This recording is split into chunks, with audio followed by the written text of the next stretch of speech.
My dear brothers and sisters, as we prepare to get together with family and friends, it seems to us a good time to take stock of where we are. One thing stands out: we are overwhelmed by loneliness. Never before have people been so isolated, remote, so distant. The silence of the streets is deafening. We've become a nation of strangers. More than a quarter of Americans live alone. How impoverished we've become, adrift at sea in an ocean of things. But those things have taken on a peculiar persona. They've become commodities. They cast along shadows. They gyrate, convulse, and dance in the inflations, the downsizings, the layoffs, the recessions, and the depressions.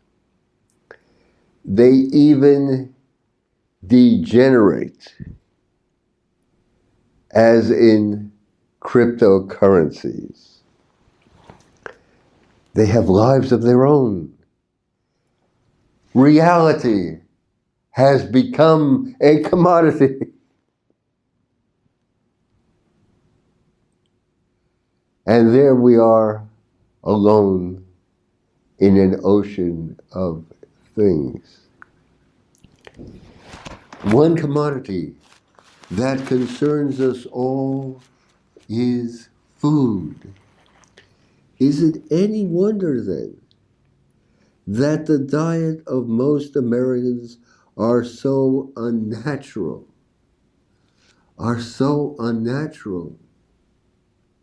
when they are eating commodities produced by a corporate edifice? Is it any wonder that 60% of the food we eat is ultra-processed?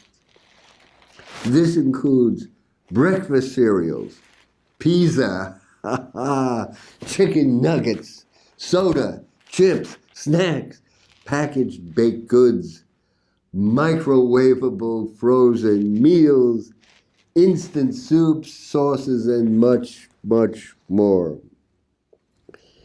Furthermore, this stuff contains unnaturally high amounts of sugar, salt, processed industrial oils, and unhealthy fats. What can be more ultra-processed than fake meat, engineered to even have the mouth feel of meat? And when you bite into it, a red chemical oozes out to resemble blood. Wherever there's hope, the Wall Street Journal tells me that it's not taking off. It is not flying out the doors of supermarkets. So it seems that even fast food junkies have their limits.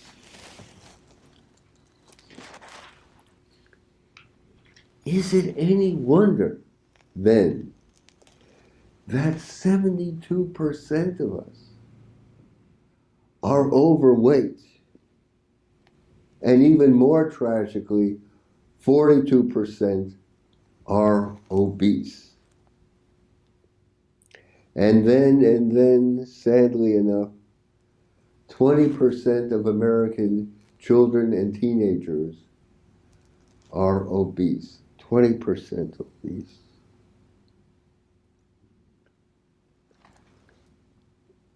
It follows from all this, in my understanding, it's no wonder that we are a nation of epidemics, wave after wave.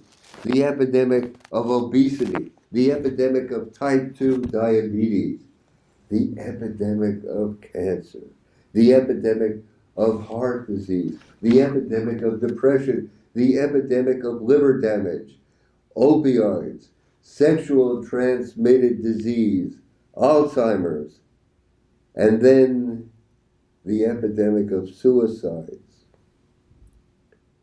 Is it any wonder that life expectancy in these United States has fallen steadily over the last 3 years?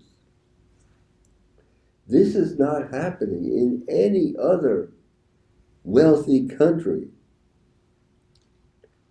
It's attributed to drug abuse and a rise in suicides. The increase in suicides among teenagers and young people is especially tragic. An image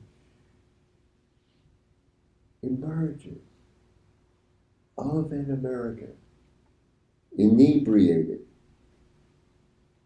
drugged out, and bloated. And all this against a background of panic and delirium. I am confident that you will carry us through. You did so during the Great Depression. A war followed, and in that war, you became the greatest generation. The greatest generation. You saved humankind. It's obvious. We've got to come together and begin anew. So I say, why not start? Why not take the first step with a national fast? Imagine that. One day, all America just drinking water. One day. And then all of us coming together to plant a victory garden. Think of it, a community victory garden. Children, teens, singles, moms and dads and elders, all of us together planting, nurturing, and harvesting a victory garden. And next, if I may propose a small project, why not reforest the Great Plains? After all, trees absorb carbon dioxide and trees bring rain. Trees stabilize the climate. And then let us not forget Hetch Hetchy, the valley, parallel to Yosemite, one of the most beautiful valleys on earth.